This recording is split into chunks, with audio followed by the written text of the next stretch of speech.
Lampy świecą, bankiet śni. Gram jak Janis, tylko w przód, nigdy w tył. Skaczę wysoko jak Jamorat, tank nad głową, cała hala wstaje w takt. Gram jak Luka, widzę wszystko wokół. Asysta leci, to sztuka, nie pokój. Kiedy piłka w rękach, czuję tylko flow. Step back, trójka, harden style, go. Obrona twarda, jak Gobert w pędzie. Ściana nie do przejścia, lecisz na desce. Czas na crunch time, zegar tyka. Gała jak robot, klacz bez pytań. Hello and welcome to the second episode of Lampe Śliwa Talks. I'm Karol Śliwa and here with me, Maciej Lampe. Hello, Hi. Maciej. Hi, how are you? I'm good, you? Great, I'm fantastic. Did you see the feedback after our first episode? I did not, but You did not? I know that you said that the comments were interesting and Well, good. yeah, mostly positive. There's one knock on me for sitting awkwardly with my hand. Let me explain this. I feel comfortable. Hey, you're in a safe space, man. I am. Sit how This you one, want. this is it. Like, I feel safe, I feel comfortable, and this is the way, like, people who know me, this is the way I talk with people. I feel comfortable, I feel focused and everything else. So that indicates I feel good with you. I was the one who told you first about it, You that did, you're like you a little did, bit yeah. too laid back maybe, but bro, whatever you want, whatever you feel comfortable Yes, with. but there's so many positive comments about you. Oh yeah? Like, there's so many people saying, like, little did I know about Maciej, because I knew Maciej only from, like, you know, speaking Polish to Polish media. And we've been talking about it many times. You speaking Polish. Polish is not your first Ja language. mówię po polsku, but I it's know not you do. my first language. I left Poland when I was 5 years old, so obviously I spoke Polish like at home with my family, but like I wasn't home a lot, you know? So yeah, my Polish is limited. I'm working on it. I'm starting to read more and more in Polish. The next stop would be probably starting to write. It's something that I want to improve on because I know that I need it if I want to, you know, do great things here. But, you know, we're doing this podcast in English just for that reason, so that people can get to know us both and see the way we think and, you know, what we're doing nowadays. What's the most difficult word in Polish for you to When I was pronounce? young, it was lokomotywa. I couldn't say it. Now you do it well. I don't know. It'd be like I'm invited to a basketball tournament. Zduńsko-Wolsko? Zduńsko-Wola. Yeah, I don't know. I'm not sure. I think it's something else. Is it? Yeah, Zduńsko-Wolsko maybe? I don't think so. I Zduńsko-Polsko? think it's Zduńsko-Wola. Anyway, Let me check. I Let me double check. did a recording on a video, and the guy was like, "Hey, this is the right pronunciation." I was like, "Shit, man! It took me like 20 minutes to record this." Yeah, but anyway, how did you feel after the first one? Good, man. I'm really happy we got this going. I have a lot of things to share. There's a lot of really interesting things happening in my life right now. I'm super excited about the Lampe 2x2 challenge, which is going to be freaking fantastic. I'm creating basically a summer league. So Talk about it right now. Yeah, so I got confirmation from the biggest club in Sweden per members, Fryshuset, which is a gym where I basically slept in as a kid. You know, I was there for New Year's, I was there for Christmas, just shooting because it's an open gym. And we're doing it there on the 5th and 6th of July, which is super exciting. And we have a break between 2 to 3:34. So we're adding a dance competition, which is going to be freaking cool, you know, because they have a dance school. I have these girls from Stockholm, from my tournament, the first one, the Lampe Challenge in Farsta, who are these blonde girls dancing to like African hip-hop type of vibe songs. So we're going to battle there. That's going to be an experience in itself. And I just came back from Gliwice. And I met with the people who basically run the gym there. And they gave me the dates. So it's the 24th, 25th, 26th, 27th of July. 3 days. No, 4 days. 4 days, wow. Yeah, 4 days. So I'm able to do 2 age categories and 2 genders. So the next stop is to getting everything on the web, getting the website for the tournament, getting the information out about the rules, because the rules are made for the evolution of the player, right? So the game is super dynamic. There's only 5 dribbles per possession. Mm-hmm. So that makes it very, very interesting. Also, there's only 3 age groups. So you're not playing against the same people you used to playing every day. If you're born in 85 and somebody is in 83 and he's a good player, you can require him to play in your team. So it basically really promotes the evolution of a basketball, you know, career, of the training. The 5 dribble per possession rule makes it so you can full court press immediately. You have to be in the line of pass. We've also added a plus-minus system. So that if you win 11-5, you're +6. But if you lose 11-5, you're -6. So every possession in the game counts very much, because in the group phases, if there's ties, then we look at the plus-minus. If your plus-minus is lower, you're out. Now, in the scenario of plus-minus being the same, which is really hard, but if it's the same, then we're just doing a shootout to see who advances. But I'm very excited about this. In Stockholm, I'm only able to do one age group. Here, I'm going to be able to do 2. So What's the age group in Stockholm? in Stockholm, we're doing up to 15, 16 or 16, 17. We're going to see. Yeah, that's going to be the one there. And here we're in Gliwice. We still have to make the decision on it. I really want to start young with this tournament since it's so beneficial for the players. But some people here were like, it's going to be so difficult for kids up to 11, 12 to play with the 5 dribble rule. You have to adjust. And I was going to be like, well, that's the point. That's exactly the point. So we're going to see if we maybe up the dribbles for the younger category. We're now in the process of doing the research for the clubs and everybody involved in that region. I had a great meeting with the GM of Gliwice, Łukasz, today, which is going to help me a lot. I had a great meal with Tomanek, the TikToker influencer who set up that amazing influencers game in Gliwice. He's going to back me up. So I'm super excited about it. We're also talking in Sabadell, Barcelona. So that's a big one. They have a tremendous facility there with a lot more than 6 baskets. So let's see what we were able to accomplish there. We're in talks in Madrid and we're in talks in Estonia. So this year we want to do 5 to 7 locations and we want to double up next year. So from the months June, July, and August, the Lampe 2x2 challenge is basically a summer league with tremendous prices. You know, every player obviously pays a fee. Like in Stockholm, we're going to be charging, it's not set in stone yet, but it's about 333 crowns, which is about 30 euros to enter. But you can win for first place 1,000 euros, second 750, and third 500 euros. So the competition part itself is very good for the evolution of the player, and the prices are amazing. Something that I'm super excited about. Also, the refs in this tournament have a very critical role, and for more of part of the show, really, than in regular basketball, something that is also good for the communication between referees and players. The refs have to count the dribbles. He has to count the score. Yeah. Out loud.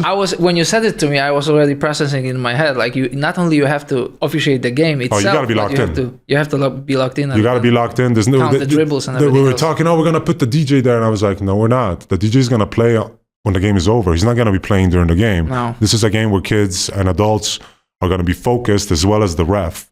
The ref is going to have this card that he's going to whip out. It's going to be part of the uniform that we're working on right now, where he can write down the fouls of the players. And I'm really excited about this, man. I think it's going to be a great thing for basketball.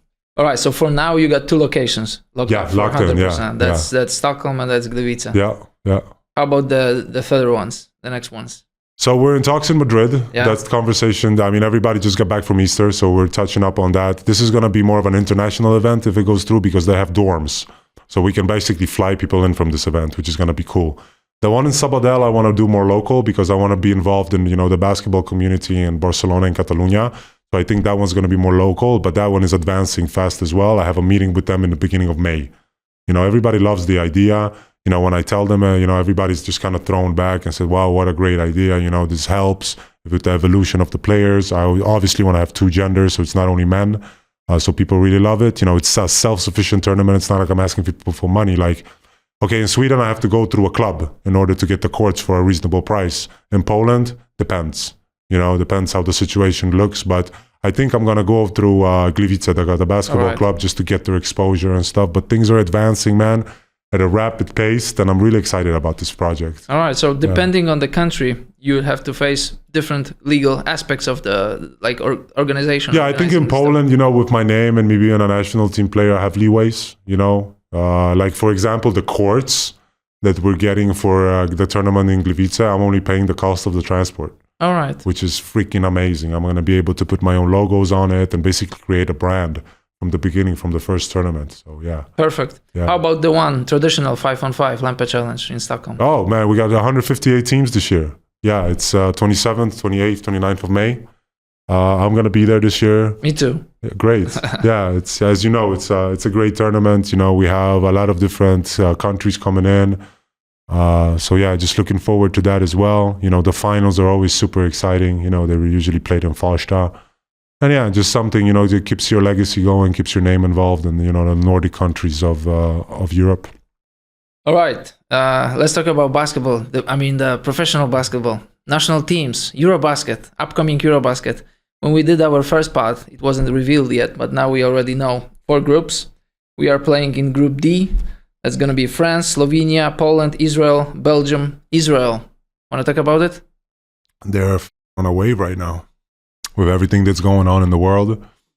You know, it's sad. Obviously, it saddens me. I don't agree with the policies and what's going on. I think it's complete bullshit. I'm for Palestine. I obviously don't post much about it because, you know, it is a sensitive subject, but I don't agree with what's going on in that sense. But on the basketball sense, you know, in Israel, teams are freaking balling. Like the team from Tel Aviv, not Maccabi Tel Aviv, the other Tel Aviv team, they just won the Euro Cup. You know, basically destroyed everybody. They're going to be in EuroLeague next year. You know, they have a good Greek coach there, a little bit, you know, of a character. But, you know, EuroLeague needs people like that. And, you know, they're going to be a tough opponent. I think, you know, I've been a player of the national team and I always wish best for the national team. But I do understand the level that we're at right now and how things are looking in PLK and everything that's going on with Polish basketball. It needs help. It needs a rebuild, something that we're going to get into on this podcast. But yeah, man, I think it's going to be a difficult situation. I know we're playing at home, and obviously I wish the Polish national team the best, but I think they're in for an awakening.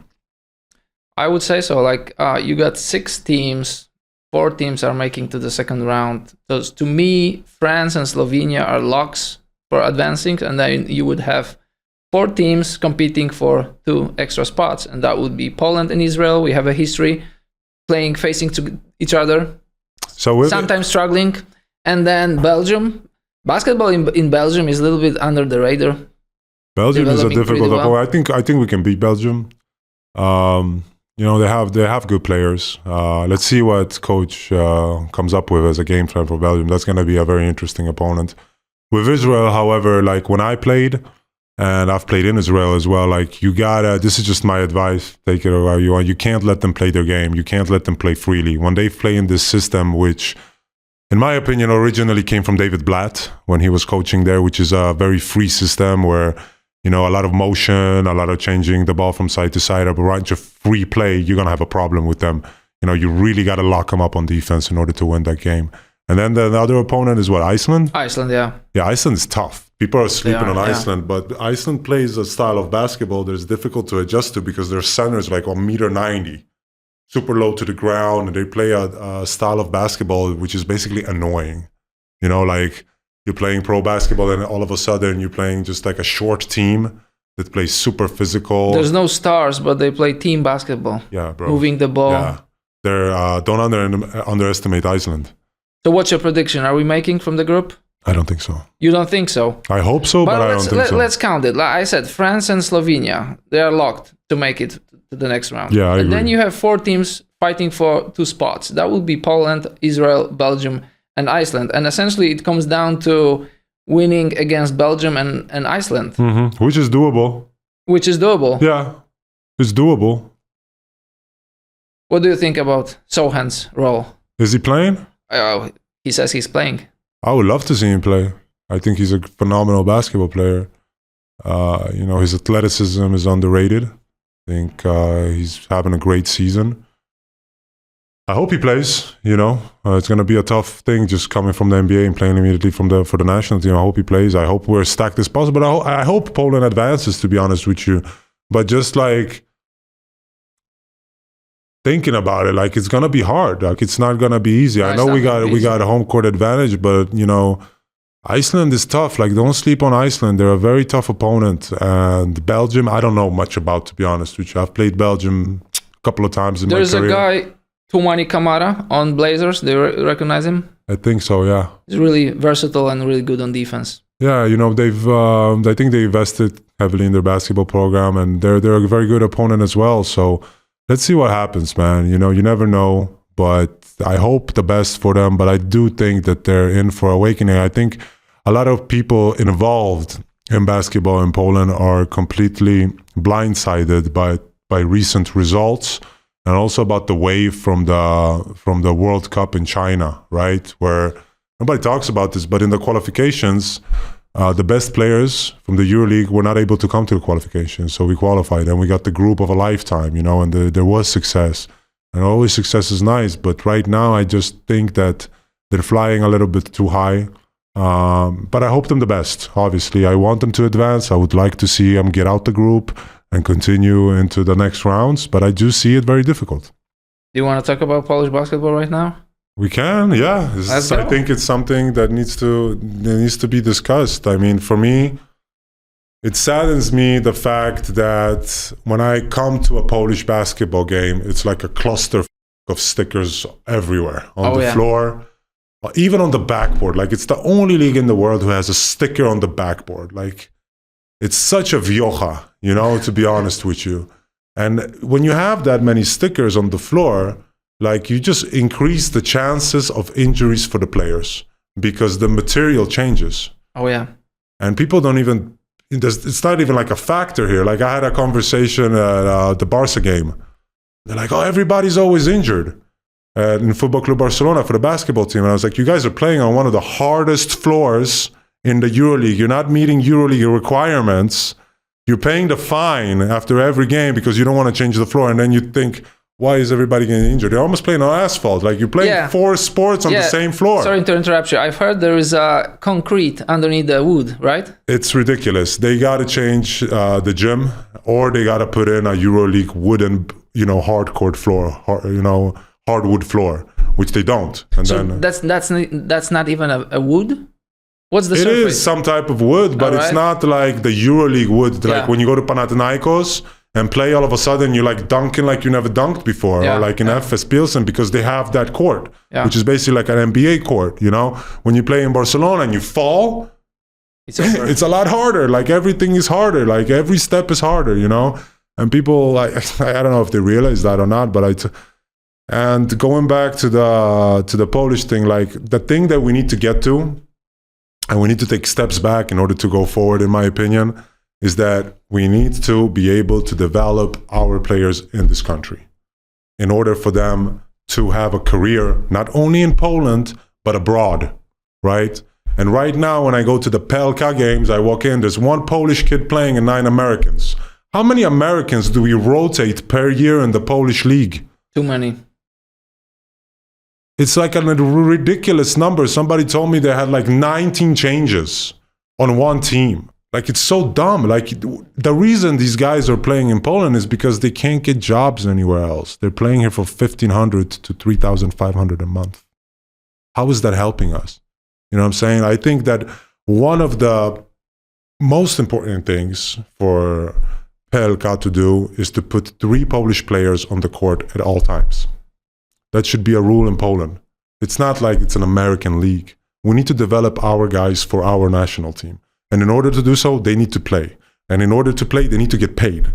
I went to the Śląsk Wrocław game, and I met this gentleman there who owns the team.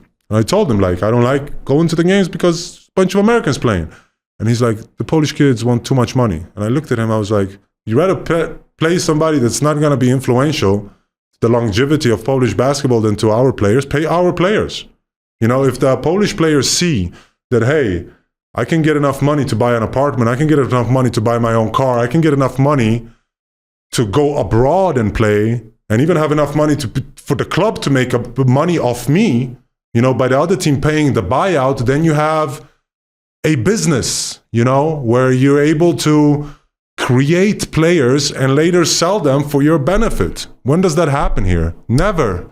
But there's a counter to this. I don't follow PLK that much, as you know, but there used to be this rule about 2 Polish players all the time on the floor, and Polish players were overpaid just because they had Polish passport.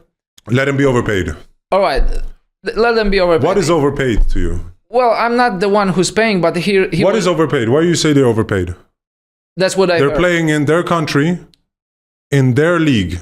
All right, listen, and you go on the court and you see one of them and everybody else is on the bench? Well, you rather have them underpaid or overpaid? I'd rather have them overpaid. All right, my definition of overpaid in this case would be the reason you're on the floor not the basketball reason. Doesn't matter. Well, That's the situation they're in right now. Even if they're worse, they need to be playing to develop. And if you don't want to play the old heads, play the young guys so they can develop. So you can develop a basketball culture.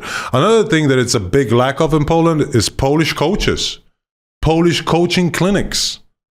You know, there's millions of referees. Right? Oh, There's yeah. referees on every corner. Absolutely. Like for the Lampe challenge, I tell them I need 12 refs. It's like, boom. Yeah. You got him. Under the age of 25. No problem. But coaches, we need to do a better job of that. We need to really create a culture. For that, we need to take steps back because like I was very lucky in Sweden to play under coach Joakim Samuelsson, who developed the first 2 Swedes in the NBA. And what he did was that he taught us the fundamentals of basketball.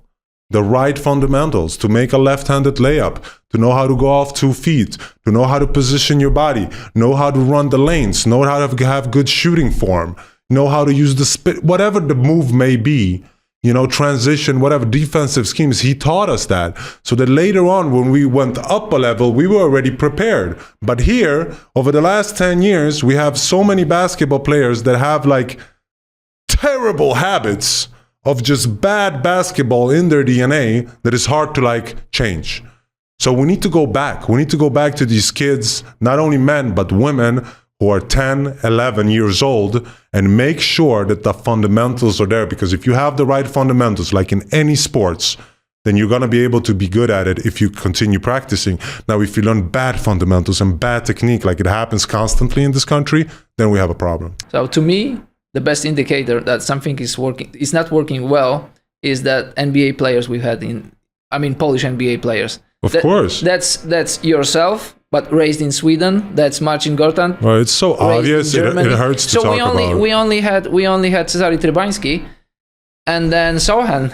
I love Cezary. I'm really in England, States, and Germany. I know. So we have absolutely, apart from Cezary Trybański, we have absolutely nobody playing in NBA on a daily basis. Whereas, I don't know, like... I talked to the GM of Gliwice today. No, but listen to this. Like 2 or 3 years ago, Latvia, little country, they had 4 NBA players. I know. You know, there's a big lack in motivation for the Polish players. Why? Because we have freaking so many Americans coming here eating up their minutes. Why? Because they don't believe in themselves that they can make that bread, they can make it out the country, and they can make a career for themselves. That's what we need to get to. They need to believe that they can be better. If you don't have motivation, if you're not paying them, they're going to be stuck at the same level. If you're paying me 10 grand a month or less, I don't know. If you pay me $1,000 a month for playing basketball, how dedicated am I going to be to the game? Now, all of a sudden, if I'm getting $3.5 grand, and next season I'm able to make $5.5 grand, you're able to re-up. And that is to be the system in place for the Polish guys. If not, they're going to be stuck in the same place. Right now, and this is the same level that Polish basketball has been on since I was a kid, if you're 13, 14, 15 and you're good, you got to get out of the country. Oh, yeah.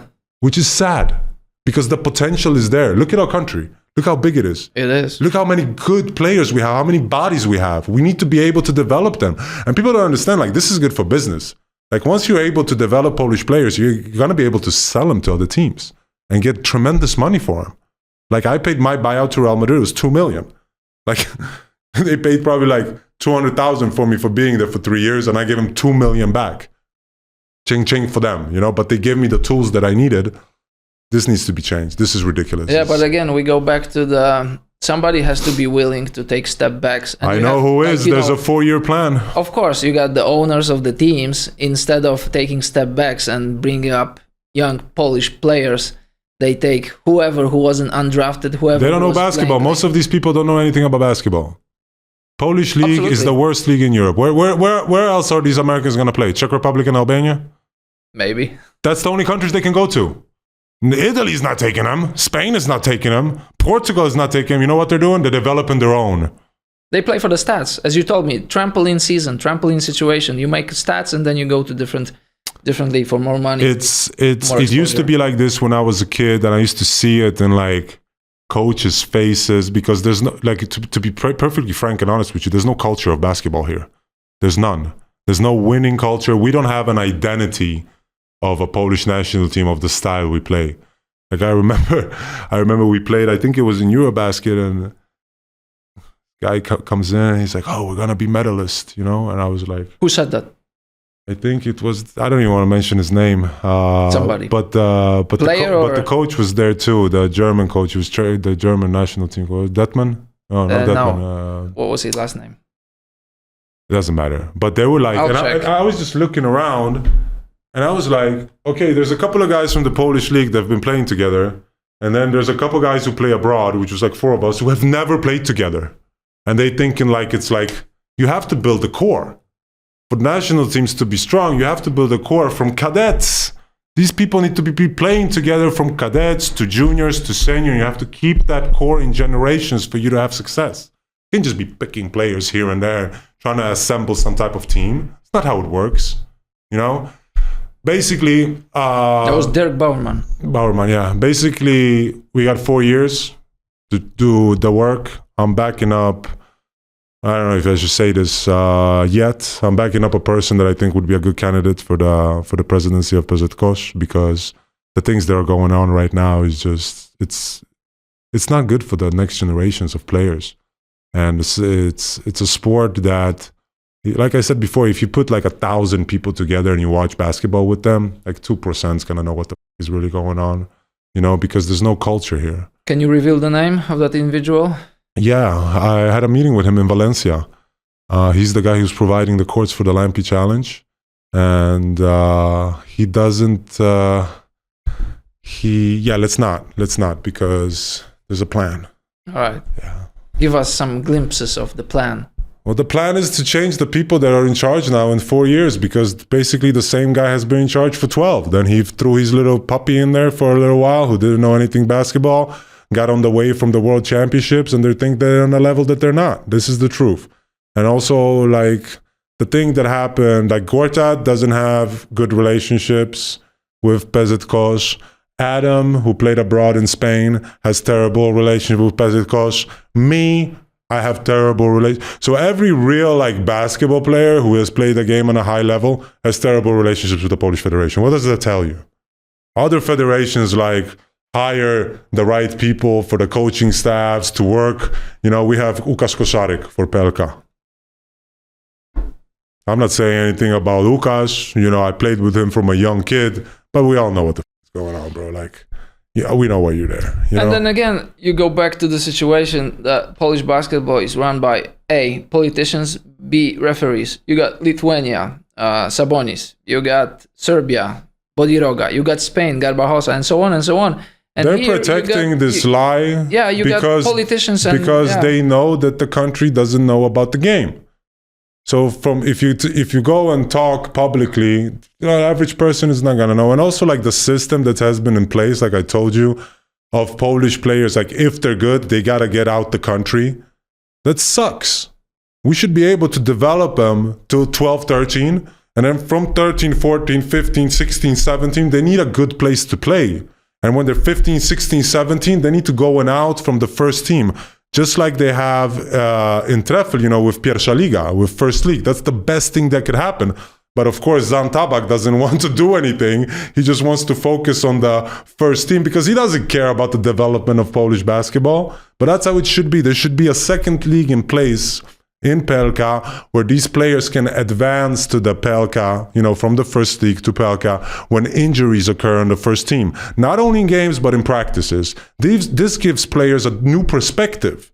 If you're practicing for 4 months with Pierwsza Liga, and all of a sudden you get a call, oh shit, the Senators got hurt, your guard just done hurt, you coming into practice. Bro, that changes everything for you. Like, if you're motivated, you're hungry, you want to show your talents. You want to make that money, right? So this whole system has to change. It's broken. It's been broken for years. It's been ran by people that don't know the game, and we're going to work towards that. Yeah, but here's the thing. I understand. Simple solutions. Let Polish player play and develop. Let coaches develop. But then you have to win the elections. Yeah, I don't have to win anything because I'm not running for the presidency. I'm saying right people have to win the election. Yeah, so there's a plan in that as well. Obviously, like, we don't want to give anything away. We're giving stuff away right now. But I think everybody can agree that if you're a good basketball player, like if you're a parent to a kid, even women's or men's, like, you have to get out of this country in order to develop, and that has to change. How do you change that? Well, you got to go back to the fundamentals and you got to let them play. You got to let them play and you got to work on your coaches. You got to work on your coaches. Like you got to do coaching clinics on every month. Every month there needs to be a coaching clinic where people from other countries come and explain situations and you talk basketball and you grow and you create an identity. You know, that's what we need, not hosting Eurobasket. Absolutely. And I would say for the next 4 years, we would need more exposure that is wrong. We need more know-how. What's the solution? And then just. I would put immediately 3 Polish guys on the PLK and I would pay the Polish players. It's ridiculous that we're wasting money on Americans that are coming here and not contributing anything. What do you guys want to watch? You guys want to watch Americans play?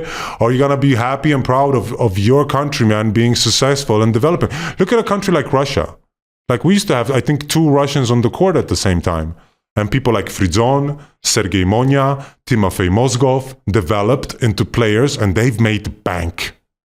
You know what I mean? And here it's like, we don't want to pay the Polish players. They want too much money, man. Whatever.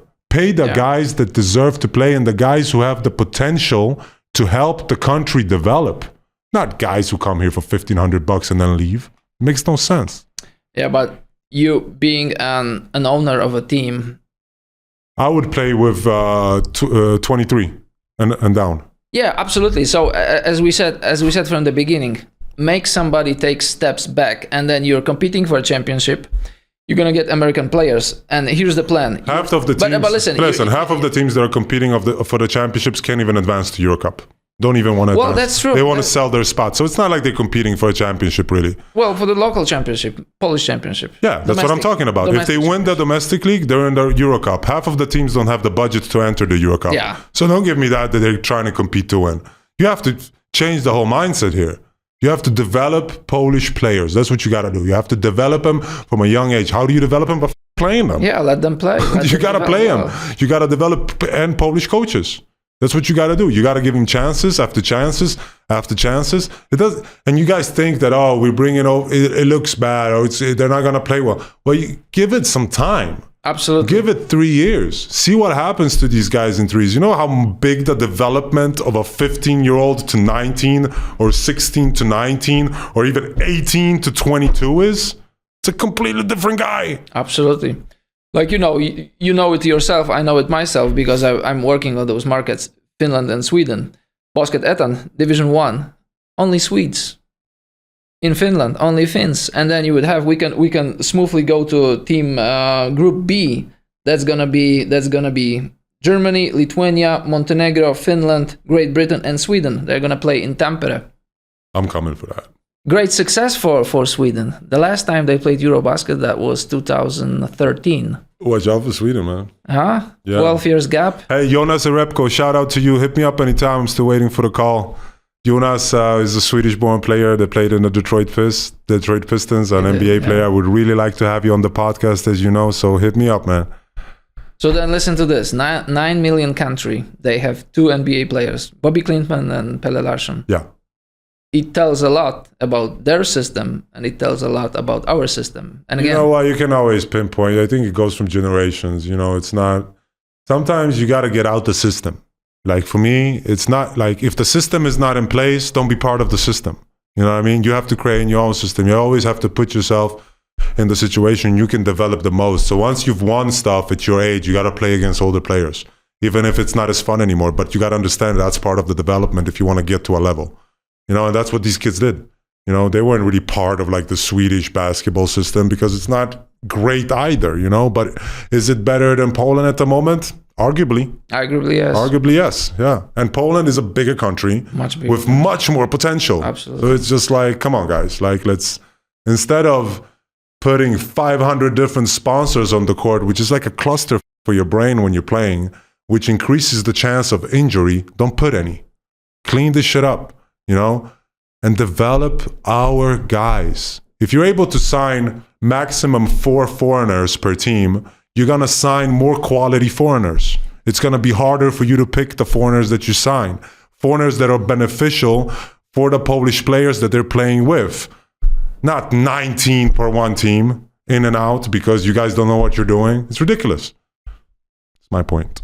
Well, that's a good point. And to me, like, being a referee in Sweden and Finland, back in the days, also in Poland, there's too much bureaucracy in Poland. Like you come to the game, let's say under 14 boys, you would have to have full table. I mean, the scorekeeper, the timekeeper, 24 and everything else. Everything has to be nominated by the association and paid by, well, I don't know, by the clubs probably. Sounds like a scam. Well, in Sweden, you have parents or people from the club Helping out. Yeah, helping out. Yeah. Just basic. It's not that complicated. People, that's what I'm saying. They're taking advantage of people not knowing the game. That's what they're taking advantage of, the people that are in charge right now. Yeah. They know that people here don't know, so they're acting this type of way, and they're not getting any scrutiny for it because people don't know. You know what I'm saying? But some people know. And that's why I want to use my voice. You know, I want to be heard. I think that it's very necessary. So today I was having a conversation with the GM from Gliwice, and he was telling me about a player on his team that he's lacking motivation. He got called up to the national team, and he's like, yeah, he doesn't touch the ball, and he just goes down. And I was like, you got to give him something to look forward to. Like either money, you know, because it is sports, they're professionals, or something else to look forward to. You have to be motivated. And if you're in the Polish league and you got fucking 7 Americans ahead of you, it's freaking hard to be motivated. What are you going to be motivated for? Right? Yeah. That's why you need to change that. Polish kids need to be motivated and realize the guys that are 15, 16, 17, 18 listening to this, hey, it's our time. We're going into PLK and we're going to be the faces of the league. Who's the face of the league? Polish league? Yeah. I don't know. Who is it? Who's the star in Poland?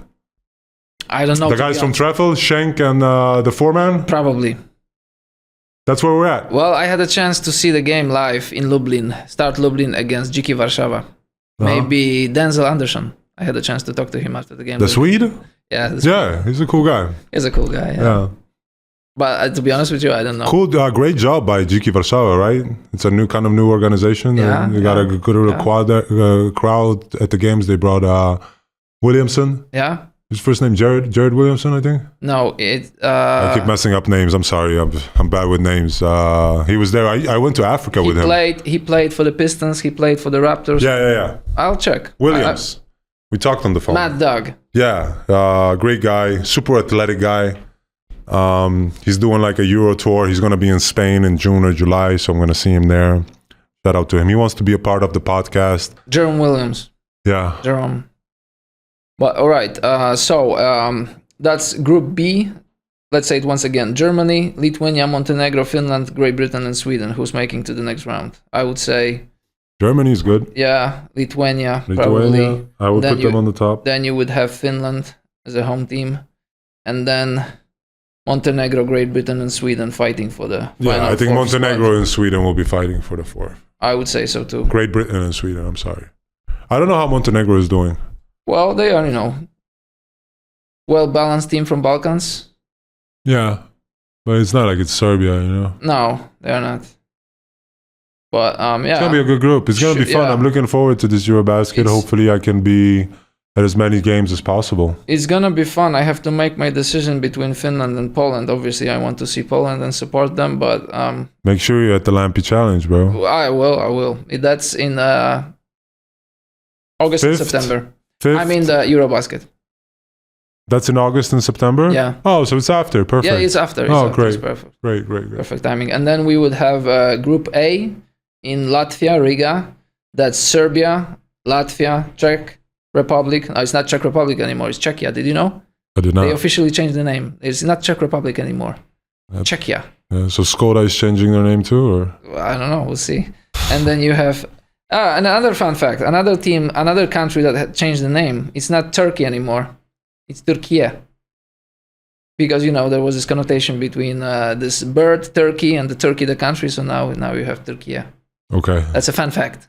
Good fact. Yeah, and then we'd have Estonia and Portugal. Okay. So who's Estonia is on the rise, man. Yeah, on I'm the trying rise. to throw my tournament there in Tallinn, where I had an epiphany after the sunset. What do they say? Bro, we're in talks. We're in talks. There's a company there that provides banners and flags and stickers. So I'm talking with them about merch for the Lampe 2x2 challenge. And then I need to do one there because, like I told you, like I saw like a crazy sunset and I just walked down from the old city. And what do I stumble upon? Basketball. 6 baskets, Yeah. 3 basketball courts with a stands and everything. So I've been there once. yeah, it's an Nice. amazing location. And Tallinn is so like underrated.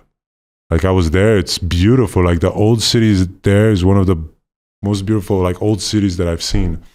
And it's not that big. Like I recommend everybody traveling there. I opened up my company there, which is also very easy. Like they help you out with everything. So yeah, I really want to close it off in Estonia. Perfect. And then to finish off Eurobasket, we got the Group C in Cyprus. I remember. That's Spain, Greece, Italy, Georgia, Bosnia, and Cyprus. Yeah, obviously Cyprus. Yeah. Probably not going to make it, Yeah. even their home team. But I would say Spain, you would never dismiss Spain. Yeah, so Greece, Italy. I spoke to Sergio Scariolo, and he was like, gonna be difficult, it's change of generations. And I was like, Sergio, you're gonna kill it. Like, you always surprise people. So Spain is Spain, bro. Whatever players they bring, they're a threat. I like that. It's the best country in Europe when it comes to basketball. Yeah, that's what you said. They might not win every time, but they always approach every tournament like they have a chance to win. That's how you have to approach every game. Yeah. Anything in life. Yeah, absolutely. Because if you do it, if you half-ass it, then it's not gonna be even halfway possible. Yeah, so Spain is gonna be dangerous for sure, as Absolutely. usual. Greece, if Giannis is playing. Even without Giannis, they're dangerous. Oh, but I would say like after Spaniulis retired, they're lacking on talent on point guard. It's Greece, bro. It is, yeah. It's one of the countries with the most basketball culture ever. If you've been to Panathinaikos, Olympiakos games, you know how they get. So, yeah, I would watch out for them, What happened to your hand? I see you're injured. Yeah, bro, the running club. I run once a week on Sundays, and I fell, bro. I fell. It was a good fall. I haven't fallen in a while. It was one of those morning things. I didn't drink coffee. I didn't eat breakfast. I had to go to this run because I was kind of late. And there's like a rocky hill. Not even a hill, just like, grus, we call it, right? Mm-hmm. And then I just hit my foot on it, and it was like a slow motion fall. And I just slid on the rocks there. But it was good, man. Were you bleeding Yeah. heavily? No, I completed the run, then washed it, and now I just have this on. I clean it 3 times a day, and 2 more days it's going to be good. It was a good fall, though. I enjoyed it. Good fall. Sometimes you have to fall to rise again, right? Yeah, bro. When you're this tall, like it was like a Jamal McGlure fall, like super slow motion. Like, You played with Jamal McGraw. yeah. He's Canadian. Yeah, I think so. He was an NBA All-Star. Yeah. Yeah. Working with the Raptors right now, coaching stuff, Oh, really? developing big man. Oh, look at that. Yeah. Good for him. Good for Yeah, he's him. a nice guy. I had a pretty nice conversation with him. Say hi to him from me. I'll try next time Yeah. I'm there. EuroLeague Final Four. Do you follow it? Yeah. Yeah. Let's talk about it. What are the teams? We have Olympiacos against Real Madrid, Fenerbahce against Paris basketball. Ooh, Paris, Thiago Splitter. Oh, Shout yeah. out Thiago. Great season. So happy that a former player is doing a great job as a head coach. Super happy for him. Hopefully, they'll beat Fener. Fener's playing great too. If Jasikevičius there, he got Coach of the Year. You saw that video? Yeah. What do you think? I don't know. You just don't want to say. You want me to say it. Which one? Tell me which one. If When they gave talking him about the same. when they gave him the Coach of the Year trophy. Uh-huh. Yeah. What did he say? I didn't see. Tell me. He didn't say anything. What did he do? He was surprised. Uh-huh. Should Like- he be? He's doing a great job. Don't get me wrong. Do I think they're gonna win the EuroLeague? No. Do I think that's why they give him Coach of the Year? Yes. This is my thoughts. I don't know. All right, I could be wrong.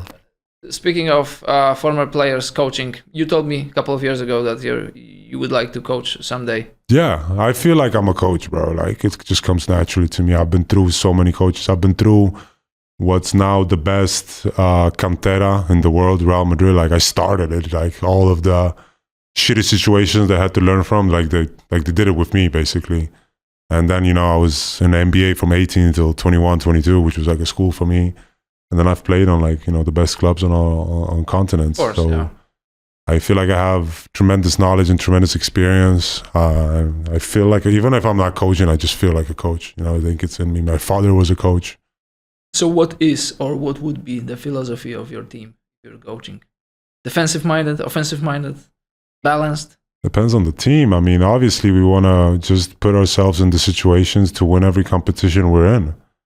And every day you have to work towards that goal by being able to put yourself in the situation that you're able to win. This is a sport. You play to win. Those of you who don't play to win should not be playing. I'm sorry. You can play for fun. Don't get me wrong. But if you're a professional, you play to win. All right, but that's your mindset. I understand. But It's not only my mindset. It's the mindset of anybody who's been successful in any field, in any sport, I think. Absolutely. But how would you like to play as a coach? Fast. Read and react. Drive and dish. Drive and kick. I would play fast. All right. I would play fast. I would full court press. I would have schemes. Obviously, you want to structure the game the way, you know, that it's beneficial, you know, mathematically. You know, there's time and points. And you want to have the right players and put them in their situations where they not only can develop, you know, but you have to play into some players' strengths, and you have to structure the team, you know, so that people cover each other's weaknesses. But you have to build the team. You have to build a culture. That's the most important thing. You have to give players something to look forward to. And once they smell that, and once they have a touch of that glory, you know, then it becomes magical. Like, can't be stuck in the same place doing the same things if they're not working. You can't neglect things like they didn't happen. I hate that. Like, have one game, and after the game, we don't have a meeting about the game. It just shows like disrespect towards everybody you're working with. And this is the funny thing in basketball, like, you can have a shitty game and win, and it's not the same as having a great game and lose, you know? And that's something, you know, for all coaches to work on also, you know, because when you win, that masks everything, all the bad possessions and all the bad things you did in the game. But I think the most important thing with any group, especially in basketball, is the motivational factor.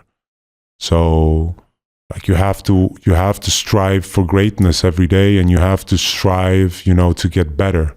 You have to be able to get put in those situations, and you have to build a camaraderie of people, you know, pursuing the same goal. You know, that's what team sports is. You know, you're going to have people that are more motivated. You're going to have people that are less motivated. But your biggest job as a coach from year to year is to make every player on your team better the next year. Either, you know, if somebody's shooting 25% from three, you're going to be shooting better this year or next year. You know what I mean? Like, you had a lot of turnovers. You got to work on that.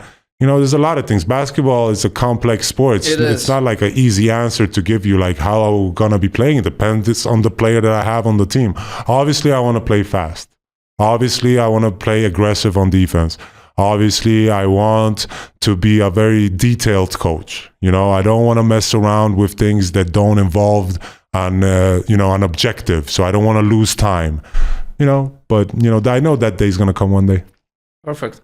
Is there any team in nowadays basketball, doesn't matter the league, you see it and you say, I would like to run this team? Like, already built? Not NBA, really. EuroLeague, whatever. Not really. I don't put myself in that situation. I know that, and I've said this in the news the other day in Spain, and this is not a shout on the former coach of Real Madrid, who's a friend of mine, Chus Mateo, which is doing a tremendous job. But in a conversation a couple of years ago, I spoke to Sergio Escariolo, which is the coach of the national team for Spain. And it would just be legendary scenario if one day, I'm not saying tomorrow or in 2 years or in 4 years, one day, if that would happen, that he would go back to Real Madrid, then I would like to be one of the people that would be considered for the assistant job, because that would like complete my cycle. That's where I started. So if I can start my coaching career where I started my player career, that would be pretty amazing. What are the chances for that scenario? You never know. Never know. You never know. You never know. He's a good coach. All right, you said about it's a complex sport. Of course, it is. How would you balance the willingness of developing player, willingness of winning for you as a coach? Obviously, that's your job, and then keep players motivated. Well, you got to reward your players when they're completing a task. Great, you have to reward them. Rather even if it's with minutes and What's the reward? Minutes, something else? Well, that's what I'm saying. Like, it could be minutes or it could be other things. Just getting recognition from other guys on the team.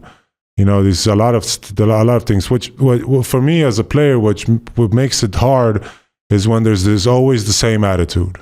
So if I think me as a coach, I would be very surprising. I would keep the element of surprise, so the players never knew what's going to happen tomorrow. I think that's a very important factor to use as a coach.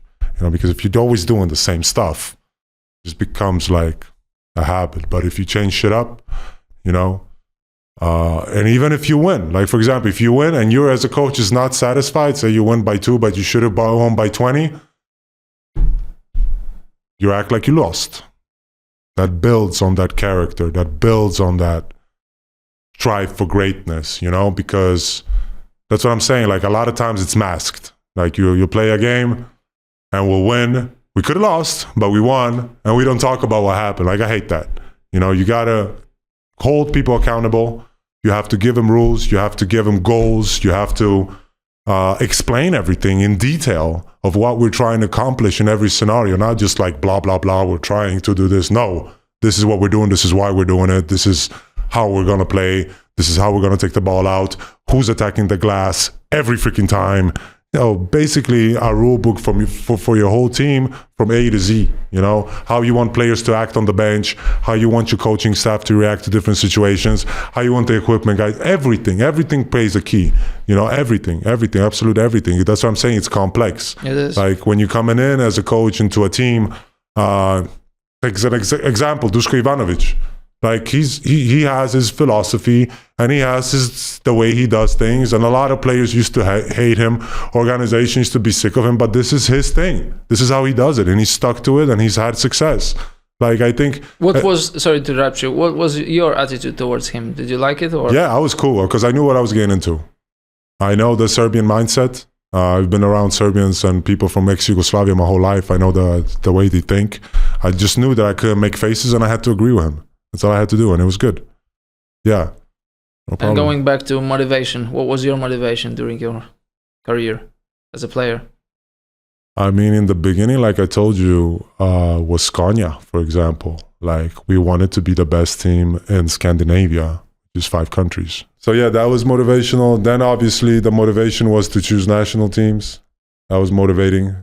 Being able to represent your country, I think that happens when you get to that level.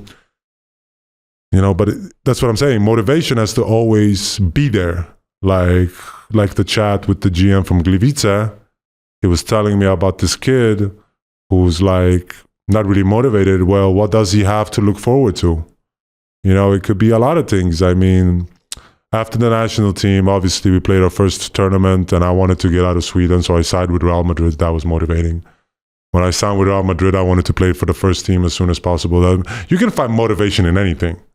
Like, it's up to you to find that motivation as well. Like, if you're not a motivated person that wants to achieve more, then, it's hard. Like, you need to be motivated yourself first of all. Then once you're motivated yourself and you're showing up and you're putting in the effort, then everything around you is going to naturally push you in the direction of greatness because they see it. So like, if you're a guy who's enthusiastic about basketball and wants to get better, show up early and stay late. That's what you got to do. Coach comes in 1 hour early to practice and you're over there bouncing the ball. That's extra. All right, so now you know, but I guess when you played you did not play. When you trained for New York Knicks, if you had this knowledge, I got to the NBA, if you had this knowledge you possess right now, you don't understand. When I played in the NBA, I was 18 years old. That was the first time I had some money in my pocket. And when I got drafted, it relieved a lot of stress from my family my shoulders. we can get into the whole draft if you want, how that was. So once I got drafted into the NBA, it was kind of like because the whole process of Real Madrid was difficult on me. My mom got sick.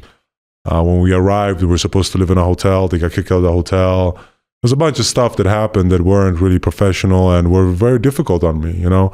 So when I got to the NBA, to the New York Knicks, I wasn't really thinking that much basketball. I just kind of wanted to live my life for a little bit. It was kind of a relief for you. Huh? Relief, a little bit.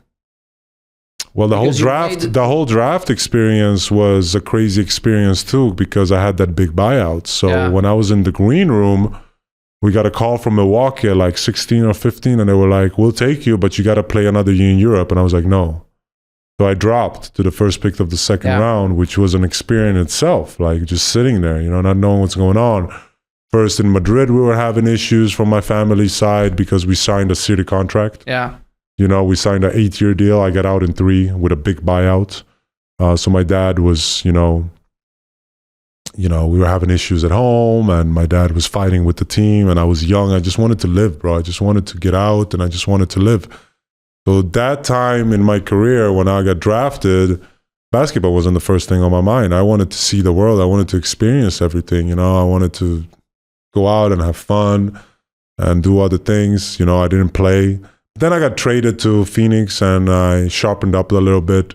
Got voted the most improved player that summer there, and was under Mike D'Antoni. Yeah, so I understand. I understand the transition. You told me about it in the details, but all right. So you traded to the Suns. What was your motivation in Suns? Bro, playing time. Yeah, obviously. Yeah, I was on the team that was on the rise. Amari was amazing. I had Joe Johnson, Casey Jacobson, Jake Fosco, Jahidi White. It was just Sean Marion. And Steve Nash joined. Yeah, that was a good time. And then when I got traded to New Orleans, it was like, fuck. I went through one of the best teams in the NBA to like the worst team in the NBA. And then the year after that, Chris Paul joined. So that was motivating, you know, being able to play with a great point guard. That was great for a little while there. And then after that, Russia. Russia was super motivating because when I Houston Rockets. Then. Yeah, it was a short term there. But after NBA in Russia, it was super motivating because I arrived to a team with older players that are on the last contracts and trying to make the last money. So I'm coming in super hungry, right? Because the money's good. And I'm coming into a team who is stacked with like Ruben Volkovitsky, Olympian gold medalist, Okulaja, rest in peace, Oak, Boris Gorentz, Melvin Booker, the father of Devin Booker, Kelly McCarthy, like older guys, Legends. You know? And so one day they call us into the locker room, and they're like, "We're striking." I'm like, "Why?" "Oh, Elevich got fired." Elevich is the GM. Elevich is the coach. He's like everything there. So all the Americans, all the foreigners are sitting in the locker room, and they're like, "Yeah, we're striking because we don't know if we're going to get our next paycheck because we trust Elevich." And so literally they start from my left, and they go one by one to raise their hand in order to strike. And I'm the last one. They come back to me. They start with you? I don't know. I was here. They started with Frizon, and then it went on. And everybody, even the Russians, raised their hands, and they came to me, and I was like, "I think it's a good idea if they fire him, because if they fire him, they bring another coach, I'm going to get more minutes." And Okulaja went crazy. He like came up to me, he's grabbed me, I pushed him back. They like separated us. "Well, you always going against the grain, Lamp." And I was like, "Look, bro, I'm happy they're changing coaches." And Kęstutis Kimzura came. We had great success with Kimki. I fucking put the team on. I mean, before that, it was Dynamo. It was like 3 or 4 teams in Moscow. And we were like, after CSKA, we were always the second team because, like I said, when you play CSKA, you play 5 against 8. Oh, yeah. And then Kęstutis Kimzura came, and we had great success, and I signed great money, and I had a great career there. Yeah, sometimes you got to go against the grain, I guess. Sometimes you do. Yeah. So then you're on the top. People don't realize, like, there was a span of, like, I don't know, like 6-7 years. You were one of the best outside the NBA. Yeah, so I signed, after my second year in Kimki, I signed a huge deal. I signed a $9 million 3 years for like a 23-year-old. a 24-year-old. But I only got the money from the first year. All right. Why? Because I didn't want the rest. Why not? Because I wasn't playing to my expectations. I signed a big deal and I went a little bit, off the walls and went back to the States and partied too much.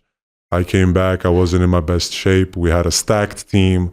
We lost in the Euro Cup finals to a team, Lietuvos Rytas, who had the budget of like 1/9 on 1/10 to our budget. We had Jorge Garbajosa, Carlos Delfino, Timofey Mozgov, me. Like, we had a crazy team, but it was just a bunch of guys that were there for the money. It wasn't really like a individuals. Yeah, it wasn't really like a chorus. Cariola came, tried to make it right. It was just a difficult situation. Like, money doesn't necessarily win you basketball games. Like, you have to have a core. And then it was the discussion after the first year, like if I wanted to sit there, and collect, because I could have just sat in there and not played and collect, like the situation later on in Maccabi, for example. But I was so grateful for everybody in Russia that I told Bogachev, the GM at the time, that it's fine, you don't have to pay me the rest. I'm going to go to another team. And he respected that. He shook my hand, because I could have gotten I had like 2.4 and 3.2 on the contract. For nothing. Yeah, I could have gotten it. I could have just sat there and scratched my balls, but that's not the type of person I am. They have given me so much. And I was disappointed in myself as well for not playing up to my standards. So then I had to go and do the trampoline year. And I played for the Polish national team that year with Gortat at the 4. Went to Maccabi, signed a pretty big deal there as well. But I only played 4 games. Got in a type of scuffle there where, basically with Alan Anderson, who was playing this type of basketball that, that's not going to win us anything. And I said it out loud and people didn't like it. And then it took me into a meeting and they were like, we thought you were going to be more of a 5, but you're playing more of a 4, so you're not going to play. Uh-huh. And I was like, you've seen me play as a 4 the whole summer on the national team. What are you talking about? But anyway, they sat me down for like 5 or 6 games. I wasn't dressing, but I was still the most paid on the team.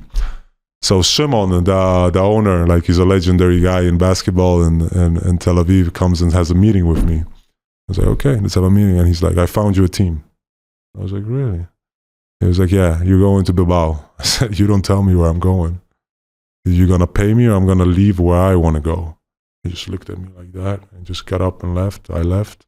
And later on, we found Unix, a team on the rise. They were 3rd when I arrived. And then after that, I came and won the Euro Cup, got MVP of the Russian league. That was another trampoline for me. And then bounced my ass back to Spain for Caja Laboral. And then you moved to Barcelona. Yeah, the whole goal of going to Caja Laboral was to go to Barca and compete for a championship. So that was your plan from the beginning. Maybe not specifically Barcelona, but to jump to... So after all of this, the reputation is that when he's focused, he's great, but when he's not focused, he's still great, but maybe not so great. Yeah. So my agent was like, hey, Caja Laboral is interested. They got this coach, Duško Ivanović. If you go there and you behave and you play well for 2 years, then you're going to be able to play for any coach. That's what they're going to say. And I thought about it because I had more money in other places. Like I had an offer from Kimki actually for more money. And I was just like, yeah, let's go back to Spain. Let's do it. And I played there 2 years and then read up and signed for Barcelona and won the championship there. Talk about your Barcelona days a little bit. So yeah, the biggest fuck up there was the doctor who gave me medication. Like I mentioned, I suffered from acne basically my whole career. And they gave me a medication that in the United States you have to sign a waiver that you're not going to commit suicide. And I was taking it in the morning and at night, and I didn't know what was going on with me. Like I had back spasms. I used to wake up from a nap and I used to have pains when I moved my fingers. I couldn't see at night. And all of a sudden I was just fed up and I started reading about secondary effects of this medication. I had 99% of them. So I called the doctor and I was like, hey, you know what he says?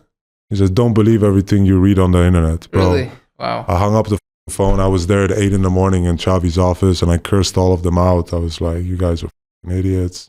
And they were like, no, it's not. It's such a small doses. Then they realized that it was it. So they gave me like 2.5 months off to get this shit out of my system. So when it was time to come back, like right before the playoffs, I was fresh. I didn't play on that hardwood that they were playing on. And you could see how I played in the finals against Madrid when I hit that 3-pointer there to seal the deal. Navarro va para Oleson en la esquina, triple de Lampe. ¡Qué triple acaba de meter Lampe! En el momento más ardiente de partido, Maciej Lampe, el polaco en la esquina, el ex de Baskonia, acaba de clavar el triple. 79-76 tras el triple de Maciej Lampe. Yeah, bro, I always dreamed about it. And I've talked about it out loud before it happened. I think that's how manifestation works.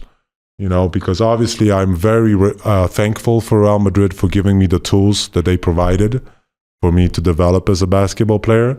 But that $2 million buyout was a little bit too excessive. Oh, yeah. Like they could have settled for that 350 and moved on. But the contract was signed.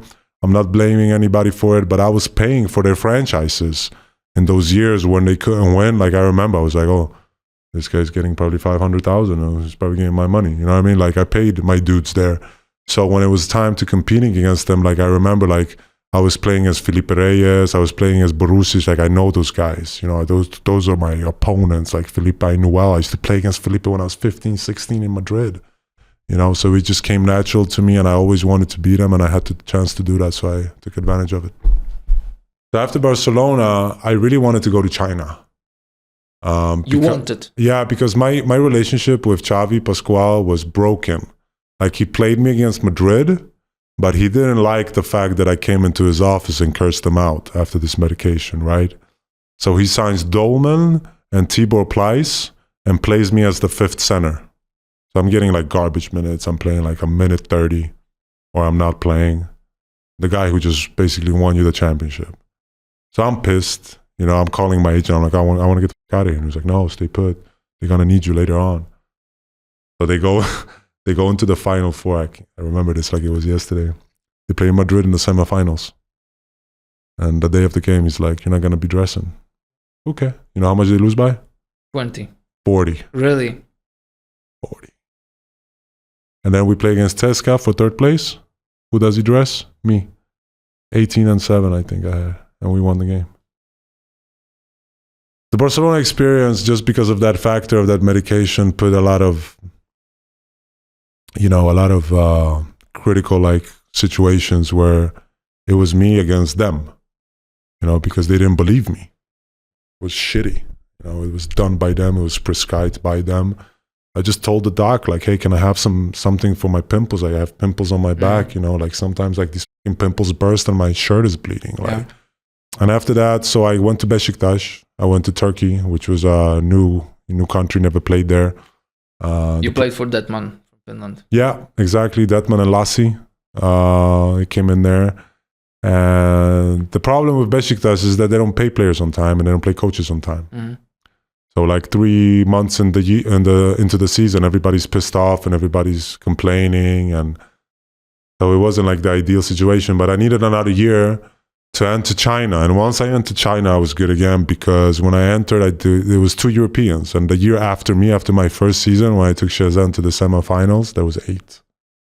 So you're welcome, guys. No, I would take credit for it. No, of course. China, of course it's hard. It was hard to get in, because you have to be a young, like, American talent with a big name, or you have to have like a resume. Yeah. And the resume I had, so they just needed to. I just needed the chance, and when I had the chance, I came in there and I did my thing. Talk about China. I like this chapter of your career. I love the Chinese people. I love the Chinese mentality. It's a country that has grown significantly and amazingly. I was just in Beijing. I had a layover there. I mean, amazing. Like the cars, the whole city super clean, people happy on the street. The country's booming. Chinese basketball, however, they try to mimic the NBA and they don't even have an identity themselves. They play the CBA, which is the dumbest, highest paid basketball league in the world, where they take stars, or they call them stars, Americans. Usually, former stars. Yeah, usually one big, guys who, people make a lot of money in China, and the season is like 4 to 6 months. So you're playing half the year. Like the season in Spain is 10 months, and then you have the national team, so you have no breaks. Like, you're able to make $3 million in 4 months, bro. Like, it's crazy money, But they, And you could see what happened. Like the fragment of the Chinese national team playing Poland, the last 4 or 3 minutes of the game just explains where they at as far as Polish basketball and Chinese basketball, which is very similar. So Chinese people basically hire Americans because they try to mimic the NBA. The games, like we discussed on the first podcast, are 48 minutes, which makes it long. So there's a lot of bad possessions. The guards usually just play for their points, and the Chinese are like on the side, For me, it was great, man. I mean, I had a great time. I can't complain about China. I'm not trying to complain, but it is basically like the highest, dumbest basketball-wise league in the world because there's so many freaking bad possessions. Like people are just walking the ball up, like pulling up from like 9 feet with no passes. Just like stuff that it's not great, for the league. But where the money's coming from? You said there's a lot of money to make. Where the money's coming from? Yeah. I think from the printing machine. I don't know. I mean, no, but I mean fans, sponsors. I mean, they love basketball. Yeah, they love basketball. I mean, some CBA games I've been to in Beijing, for example. I mean, there's like 15, 20,000 people watching the game. They have tremendous facilities, like the arenas we play at. I mean, the Polish national team knows they went there to play in the World Cup. It's top notch, really. But this is another country that, again, if you don't invest more in your players and your coaches and just bring other people in to do the job that you're supposed to do, you're not going to grow. So that's basically where they're at. I mean, it's a lot of players want to go to China because they know the money's good, the season is short. It's a place just very hard to get into. But yeah, they need to improve, man. They also have talented guys. They have good guys. They just need to improve a little bit of that aspect and the way they are playing in this league because there's so many, like I said, so many bad possessions. Yeah, when you compare human resources and the results they have on Asian arena, they are not that good. They're just average. I remember I was once at Asia Cup in Lebanon, Beirut, 2017. They were just average.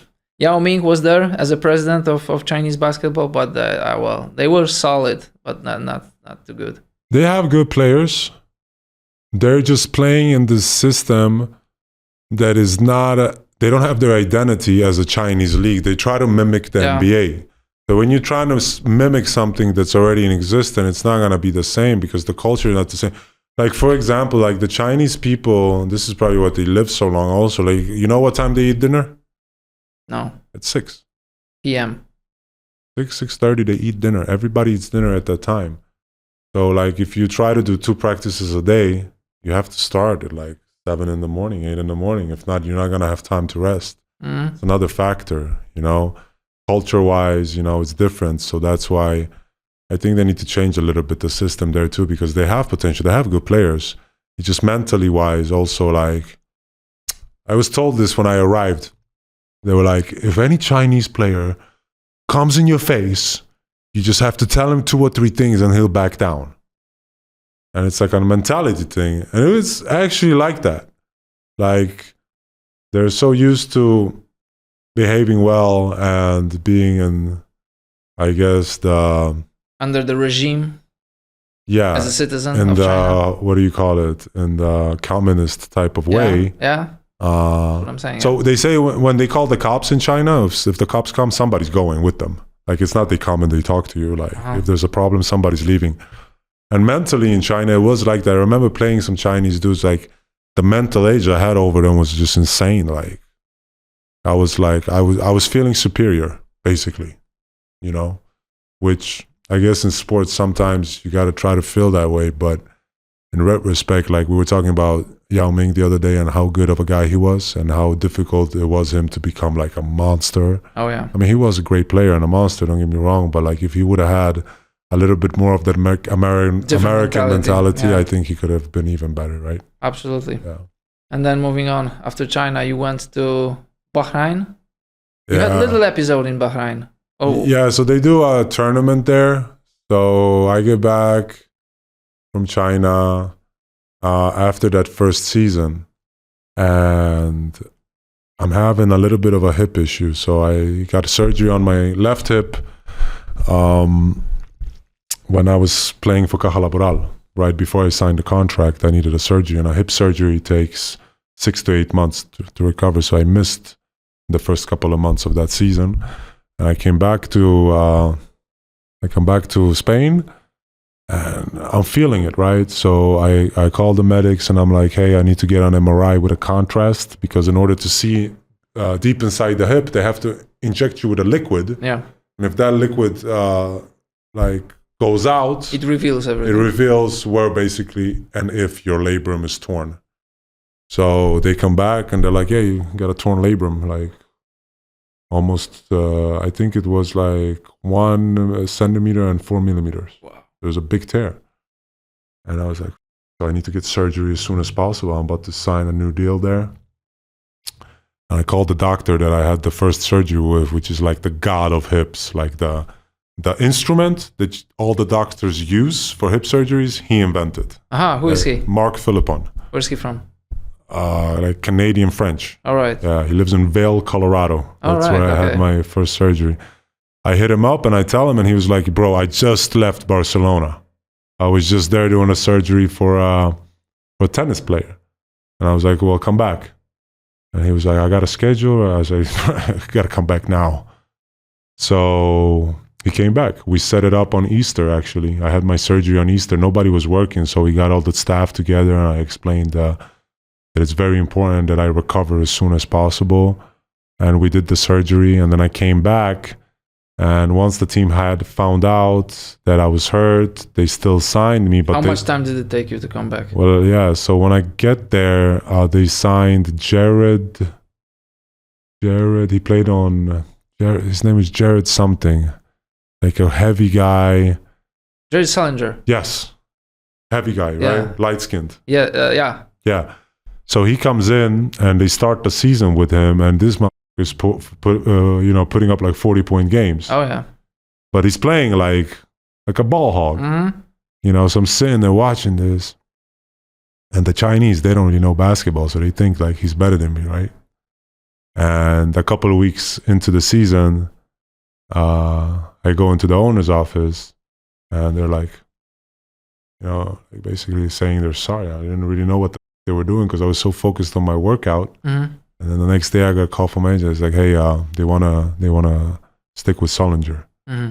and they wanna release you, but I have another team for you. It's in Qingdao, so you can recover from the hip. You have like another 2 to 3 weeks to go, and that's what happened, man. They released me, but we played them later on the next season, not in Qingdao, but when I signed for Jilin, we play him, and he's there on the team. With Salinger on the roster. And we beat him with a final second shot. We're gonna show the clip. I have it on my phone. All right. And we beat him, and I'm just like flexing to them. They f***ed up, man, because they didn't have a good enough season like we had my first year. Like we went to the semifinals, losing to the team that won the championship, and they got being like in the 8th or something. So kudos. What was your stat line from that game, if you remember? From the game we won? Yeah. Yeah, I had probably like high 30s. Yeah, over 10 rebounds for sure. How about Salinger? Less. I was locked in, bro. Yeah, I was going at him. Did you guard him? Yeah. Yeah, he was a good player. Don't get me wrong. I know. I remember. He was happy. He had good hands. He had a pull-up game. He knew how to use his body in situations. He knew how to get fouled.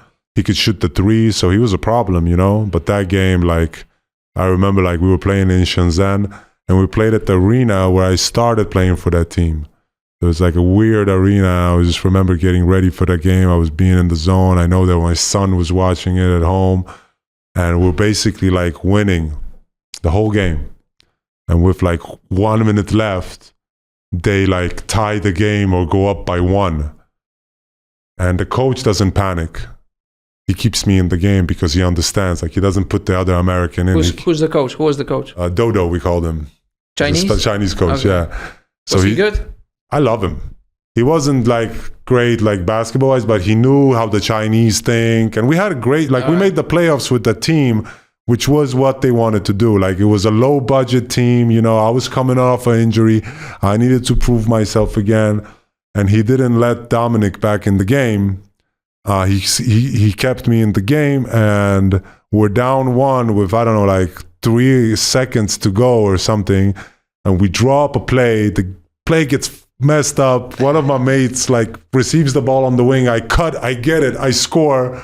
We're up 1 and we win. Simple solutions. Yeah. It was one of those games, man, where like, just like I said, like the Madrid-Barca game, where like you're just super motivated and you know probably you're gonna be in a position where you can pull it off, and it's exactly what happened. So you could say like the destiny or whatever you call it takes another cycle. The Not one really with destiny. Barcelona You have against to, Madrid and this one. You have to visualize it, and you have to put yourselves in those positions. And when you are in those positions, if you thought about those positions prior, you have a mental edge. You know, the guy that's more hungry and the guy that's visualizing the things more is gonna have that edge. Yeah, you have to see it before you do it, right? Yeah. And then after China, you went to Taiwan, but that was short episode. No, after China, I come back and I want to go on vacation, but my agent hits me up and he's like, hey, there's this weekly tournament in Bahrain. And I was like, and he's like, it's like $70K for 7 days. I remember you texted me. I remember there was the stat line. You had triple-double? Yeah, crazy. I said, good game. You said easy money to me. It was easy money. It was easy money. It was one of those things where, you know, you're playing well and people over 2 decades hear your name. So they really wanted me to come. You know, the bonuses was crazy. Like, it was just a short amount of time.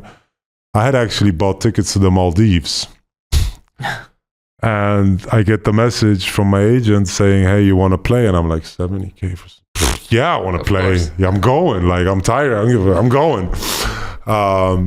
So I had bought the tickets for the Maldives, and I go back to this office, and I'm like, I'm not going. They're like, why? And I'm like, because I'm not going. I want the money back. And they were like, you have to give us a reason because everything is paid for. So like in the moment, I was like, my brother died. And they're like, okay, we need proof. I was like, fuck, okay, I'm going to get you the proof, you know? I go back, I contact some people, and I falsificate a document of the death of my brother. I show him that, and it took him like 4 weeks to get the money back.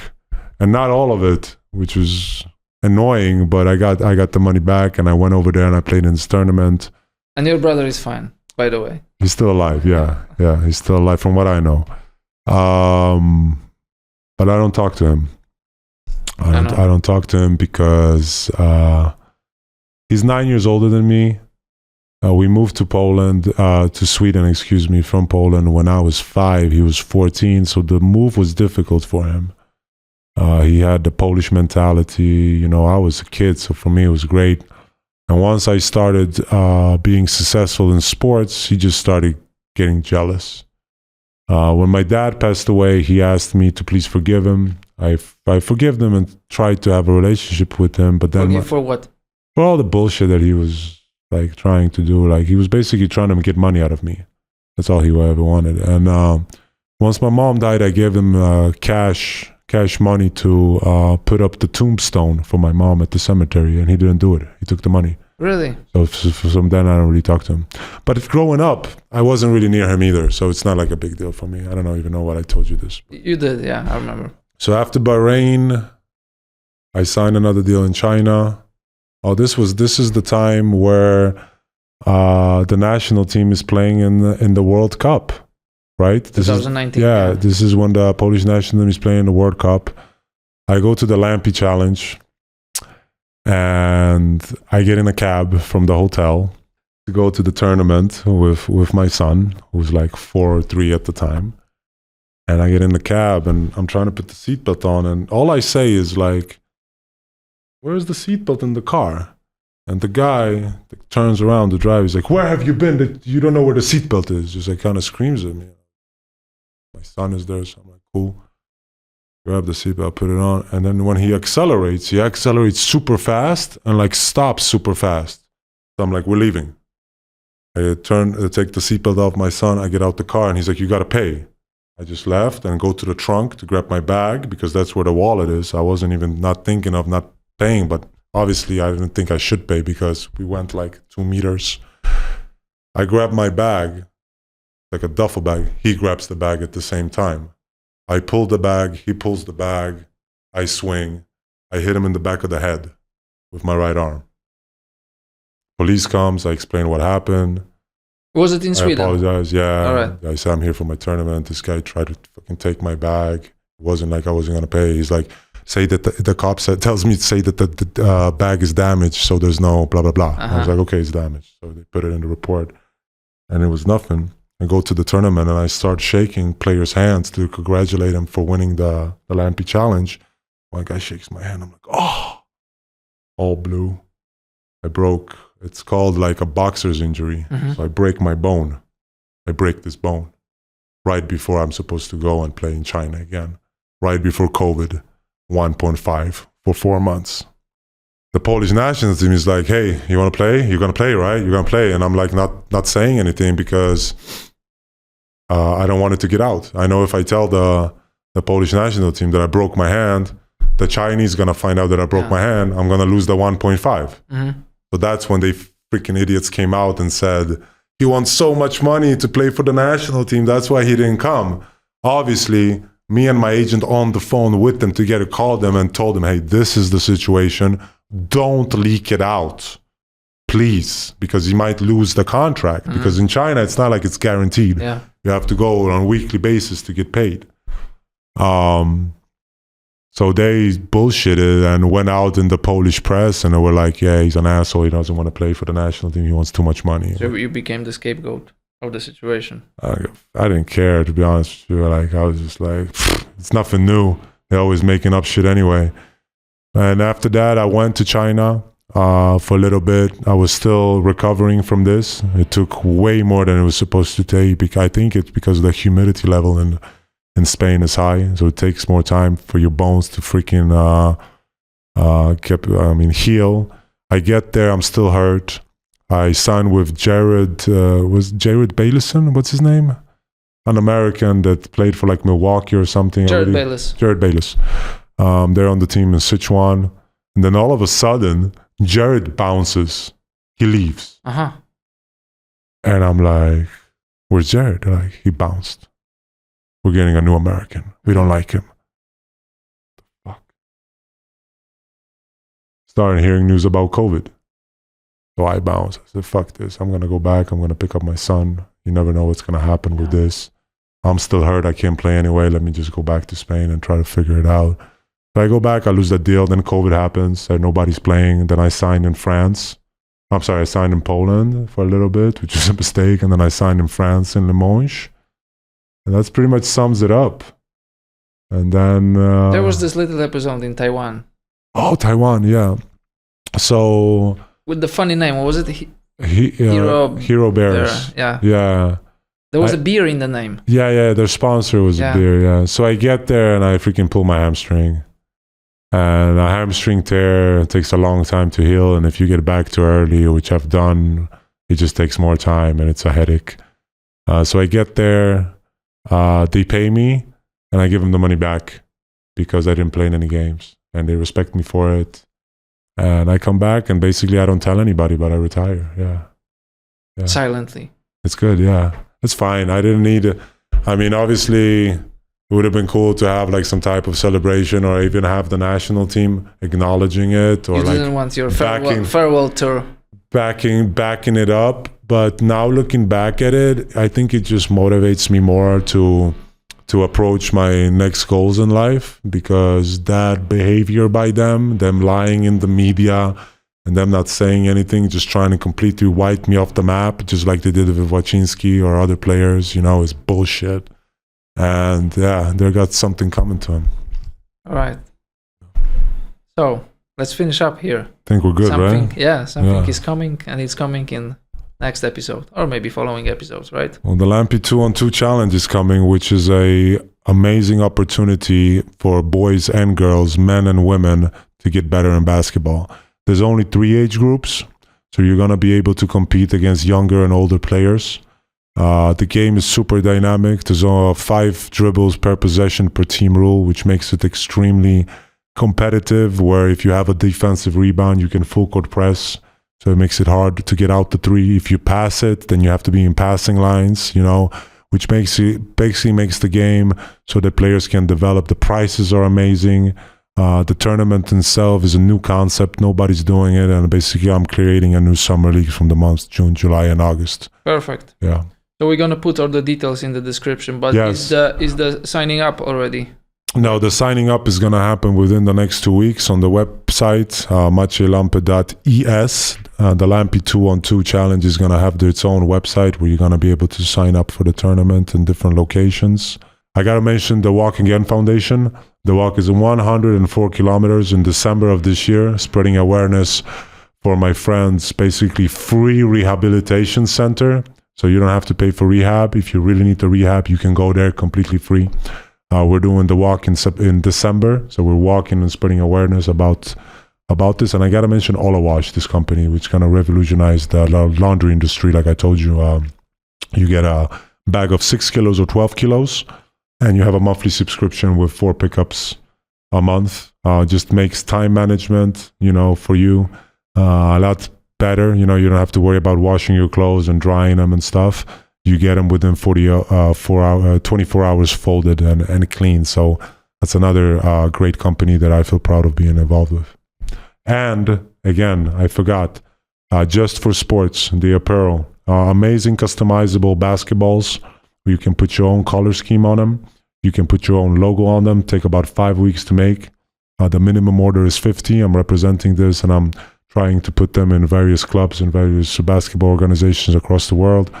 And not only, and their apparel line, like their jerseys, their shorts, they got bomber jackets, hats, hoodies, t-shirts, shorts, socks, tights, everything you can imagine at a great quality for a reasonable price. And the balls, we're already in talks with to having them on the Lampe Challenge. So we're going to be using their balls, which I'm excited about. I'm going to be able to put my own logo and my own color scheme on the jerseys and the balls. I'm going to be able to create my own apparel line with them. Basically, I have something coming up with this apparel line, which I think everybody's going to really appreciate and like, and the t-shirts. And so you guys going to just have to wait and see for the Lampe 2-on-2 Challenge to come. Perfect. So let's wrap up here. Let's do it. Yes. So that was the second episode of Lampe Śliwa Talks. Thank you, everybody. Please subscribe, comment, and like. And see you in the next one. Thank you very much. See you in the next one.